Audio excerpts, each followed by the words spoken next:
ఆదికాండము 27వ అధ్యాయము.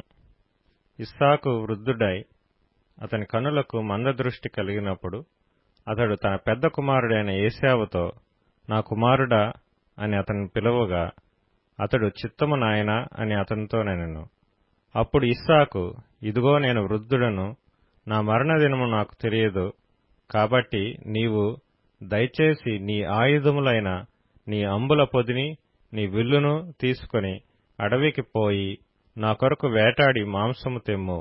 నేను చావక మునుపు నిన్ను నేను ఆశీర్వదించున్నట్లు నాకిష్టమైన రుచిగల భోజ్యములను సిద్ధపరిచి నేను తినుటకై నా యొద్దకు తెమ్మని చెప్పెను.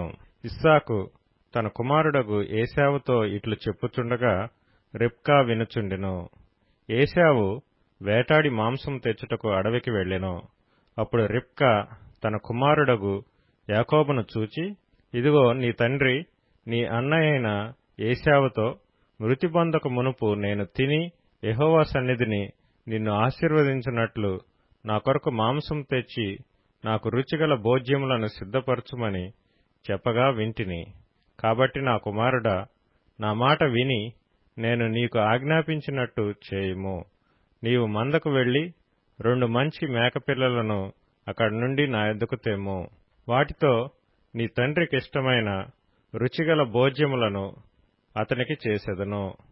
నీ తండ్రి మృతి పొందక ముందు అతడు వాటిని తిని నిన్ను ఆశీర్వదించినట్లు నీవు వాటిని నీ తండ్రి వద్దకు తీసుకొని పోవాలనెను. అందుకు యాకోబు, నా సహోదరుడైన ఏశావు రోమము గలవాడు, నేను నున్నని వాడను గదా. ఒకవేళ నా తండ్రి నన్ను తడవి చూచును, అప్పుడు నేను అతని దృష్టికి వంచకుడనుగా తోచిన ఎడల నా మీదకి శాపమే గాని ఆశీర్వాదం తెచ్చుకొననని చెప్పెను. అయినను అతని తల్లి, నా కుమారుడా, ఆ శాపము నా మీదకి వచ్చునుగాక. నీవు నా మాట మాత్రం విని పోయి వాటిని నా యొద్దకు తీసుకొని రమ్మని చెప్పగా అతడు వెళ్లి వాటిని తన తల్లి యొద్దకు తీసుకొని వచ్చెను. అతని తల్లి అతని తండ్రికిష్టమైన రుచిగల భోజ్యములను సిద్ధపరచెను. మరియు తన జ్యేష్ఠ కుమారుడగు ఏశావునకు సొగసైన వస్త్రములు ఇంట తన యొద్ద నుండెను గనుక రిబ్కా వాటిని తీసి తన చిన్న కుమారుడగు యాకోబునకు తొడిగించి ఆ మేకపిల్లల చర్మములతో అతని చేతులను అతని మెడ మీద నునుపు భాగమును కప్పి తాను సిద్ధపరిచిన రుచిగల భోజ్యములను రొట్టెను తన కుమారుడగు యాకోబు చేతికియ్యగా అతడు తన తండ్రి యొద్దకు వచ్చి, నా తండ్రి అని పిలువగా అతడు, ఏమి నా కుమారుడా, నీవెవరువని అడిగెను. అందుకు యాకోబు, నేను ఏశావు అను నీ జ్యేష్ఠ కుమారుడును. నీవు నాతో చెప్పిన ప్రకారం చేసియున్నాను. నీవు నన్ను దీవించుటకై దయచేసి లేచి కూర్చుండి నేను వేటాడి తెచ్చిన దానిని తినుమనెను. అప్పుడు ఇస్సాకు, నా కుమారుడా, ఇంత శీఘ్రముగా అది నీకెట్లు దొరికినని అడుగగా అతడు, నీ దేవుడైన యెహోవా నా ఎదుటికి దాని రప్పించుట చేతనే అని చెప్పెను. అప్పుడు ఇస్సాకు, నా కుమారుడా, నీవు ఏశావను నా కుమారుడివో కాదో నేను నిన్ను తడివి చూచెదను, దగ్గరకు రమ్మని చెప్పెను. యాకోబు తన తండ్రి అయిన ఇస్సాకు దగ్గరకు వచ్చినప్పుడు అతడు అతన్ని తడివి చూచి, స్వరము యాకోబు స్వరము గాని చేతులు ఏశావు చేతులే అనెను.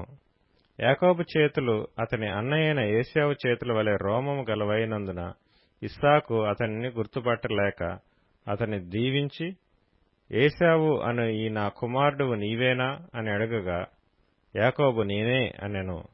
అంతటా అతడు, అది నా యొద్దకు తెమ్ము, నేను నిన్ను దీవించినట్లు నా కుమారుడు వేటాడి తెచ్చినది తిందునెను. అతడు తెచ్చినప్పుడు అతడు తినెను. ద్రాక్షారసం తేగ అతడు త్రాగెను.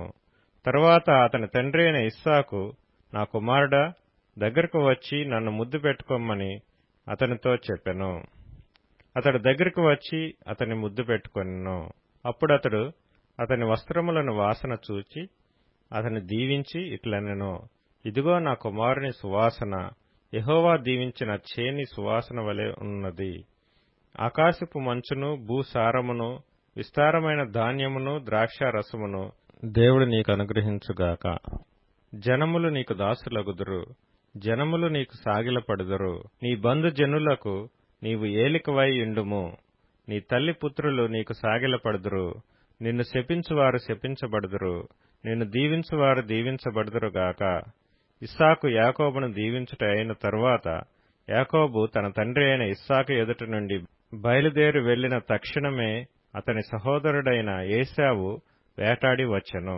అతడును రుచిగల భోజ్యములను సిద్ధపరిచి తన తండ్రి వద్దకు తెచ్చి, నా తండ్రి నన్ను దీవించున్నట్లు లేచి నీ కుమారుడు వేటాడి తెచ్చిన దాన్ని తినుమని తన తండ్రితో నెనెను. అతని తండ్రి అయిన ఇస్సాకు నీవెవరవని అతనిని అడిగినప్పుడు అతడు, నేను నీ కుమారుడును ఏశావు అను నీ జ్యేష్ఠ కుమారుడుననగా, ఇస్సాకు మిక్కుటముగా గడగడ వణుకుచు, అట్లయితే వేటాడిన భోజ్యమును నా యొద్దకు తెచ్చిన వారెవరో?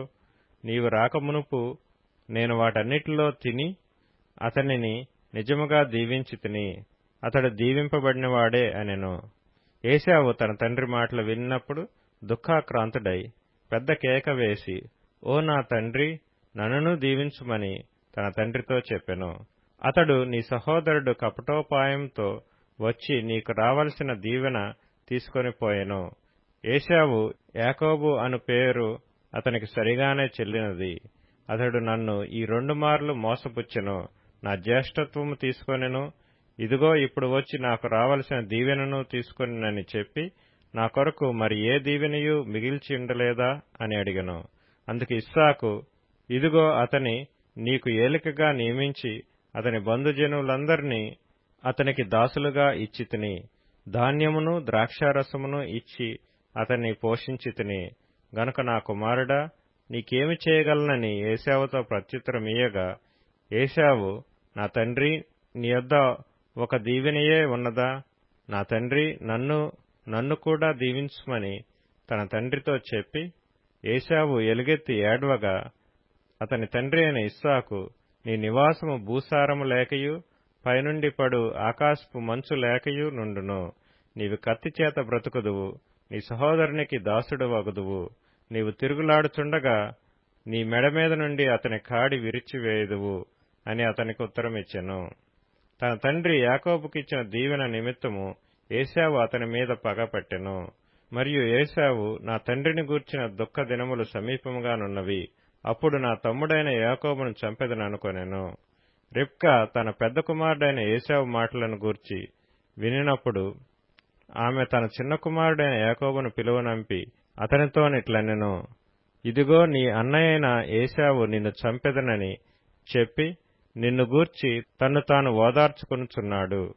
కాబట్టి నా కుమారుడా, నీవు నా మాట విని లేచి హారానులోనున్న నా సహోదరుడగు లాబాను నొద్దకు పారిపోయి, నీ అన్న కోపం చల్లారు వరకు, నీ అన్న కోపము నీ మీద నుండి తొలగి నీవు అతనికి చేసిన వాటిని అతడు మరచు వరకు లాబాను నొద్ద కొన్నాళ్లు ఉండుము. అప్పుడు నేను అక్కడ నుండి నిన్ను పిలిపించెదను.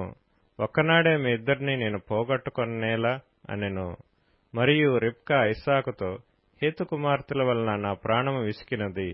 ఈ దేశస్థురాండ్రైన హేతు కుమారులలో వీరి వంటి ఒకదానిని యాకోబు పెండ్లి చేసుకున్న ఎడల నా బ్రతుకు వలన నాకేమి ప్రయోజనమనెను.